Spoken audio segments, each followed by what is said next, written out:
Hey, y'all. It's your favorite premarital and marital counselor, board certified clinical sexologist, wedding officiant, mocha marriage facilitator, marriage boot camp coach, 7 principles of making marriage work, Gottman leader, sex educator, all the things, right? I just wanted to talk to you really quickly about sexual intimacy and creating a safe space.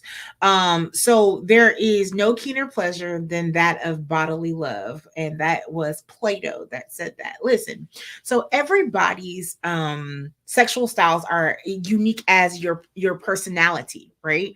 As unique as your relationship should be, right? You should have a sexual style here, that's person a sexual style here, that's person B, and then what your relationship is your own unique fingerprint, right?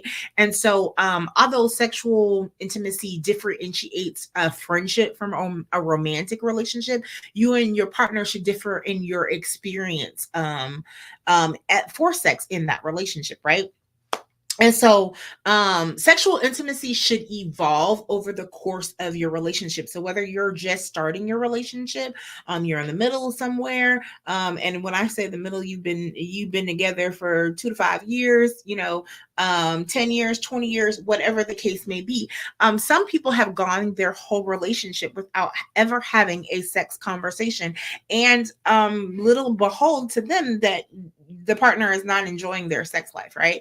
And so the key to maintaining a sexual relationship, a healthy sexual relationship, is for you to clearly communicate your needs, your desires, for each of you to remain non-judgmental and open. So in my course that I teach, Spice, I teach you to create a safe space, right? This is a space where you are not trying to have sex, right? This is not somewhere that you would normally have sex, whether it be, at a coffee shop, whether it be outside on the patio, unless that's some place that you have sex, whether it be at the dinner table, wherever you feel comfortable, where it's not going to lead you, having a conversation about sex is not going to lead you to sex, because this should be a space where this is not where we're leading, right?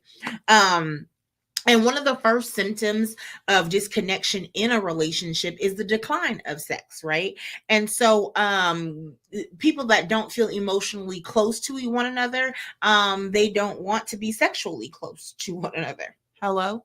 um Unless you just have that itch and you're just going to do it regardless, right? So you kind of have to nurture romance, and you don't want that to become less of a priority in your relationship, because it is something that keeps you guys together, right?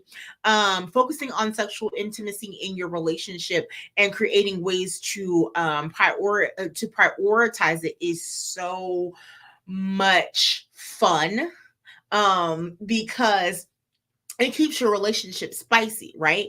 So I want you to kind of, if you are watching this with your significant other, I want you to kind of pause the video as I tell you some questions that I want you guys to ask, right? And I've made a little cheat sheet in front of me so that I don't forget what questions that I wanted you guys to ask, right?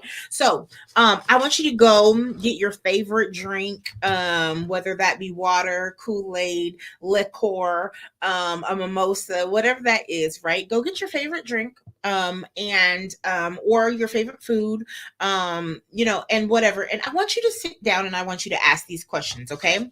And I'm going to tell you how to have this conversation, because a lot of times when I say create a safe space to talk about sex, people are like, okay, so what do I talk about? What do I ask, right? And here's some starter questions, guys. I'm going to give you 10 starter questions, okay? First question is, and you're going to take turns, right? Answering these questions. Don't stifle the person.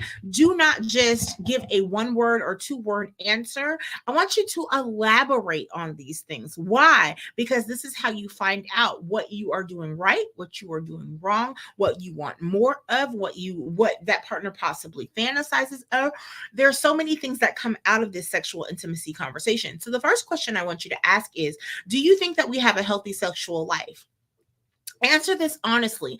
And first of all, the rules of in this safe space, right? This safe space, we're non-judgmental, we're not sarcastic, we're not judging, Okay, we're not judging anything. We're just asking our person about something that is very, very important in our relationship. Okay, and sexual intimacy is more than just the sexual act. You got to know what your partner likes and what they don't like, right? So do you think that we have a healthy sexual life? And you can even add on to that, and why not? You know, why or why not? Once they say yes or no, why or why not? Ask them to elaborate. You don't want to just stop there, you know.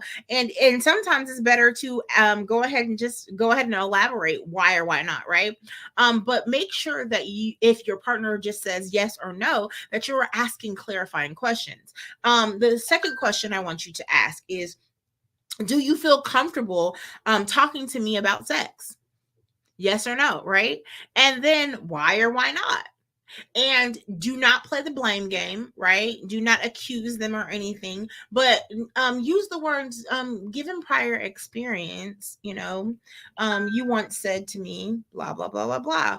Or, you know, I tried to talk to you at one point and it was said to me and that made me feel, right?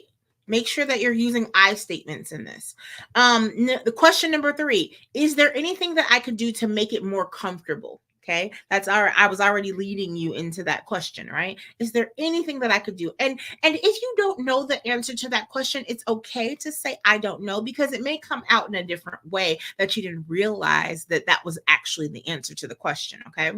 Number 4, do you think our sexual relationship has changed over time?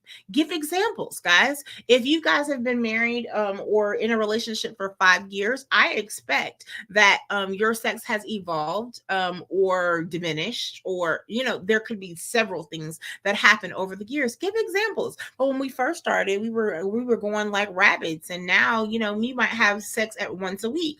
But what changed in that process, right? Did we have kids? Did we have different careers? Did life just get a little bit busier and we didn't make it a priority? What is it? Okay. Number 4.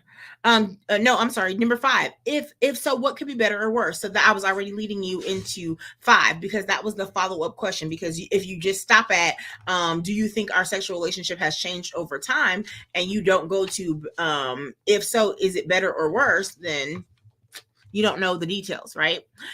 Number 6, is there anything you would like to do differently in our sexual life? Now, guys, take the time to really think about this question, because what could that person, and I want you to start with a positive.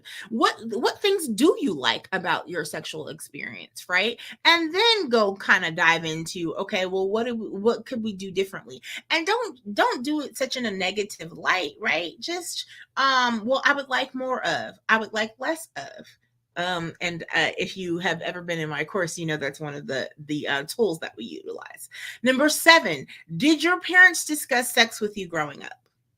And if they did not, what would you have liked them to talk about? You know, how would you have liked them to approach the topic of sex? Or if they did, you know, what did you enjoy? What did you not enjoy of your parents talking about it? What was really beneficial? What wasn't beneficial, right? Number 8, how did you feel about sex growing up? Now, this piggybacks off of that other question, because if your parents talked about it, then a lot of times people are more comfortable talking about it if their parents talked about it, right? Or it could work the opposite way, where their parents didn't talk about it. So now they're like more, vocal about what they do and don't like about sex. Okay.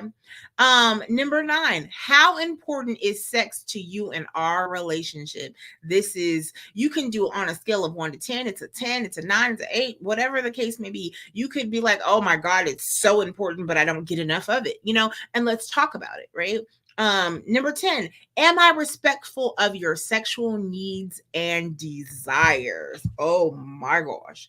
And here's a great example. You know, I had one couple that was that she grew up in the church, and she was taught never to do oral no matter what, and that included in her marriage. And so he was like, I want oral. We are married. Let's do this. You know, I give it to you. Why can't you give it to me? And she had to kind of get over those things, right? But she was being respectful of her religious background, and sometimes that's stuff that I work on with couples to pull them out.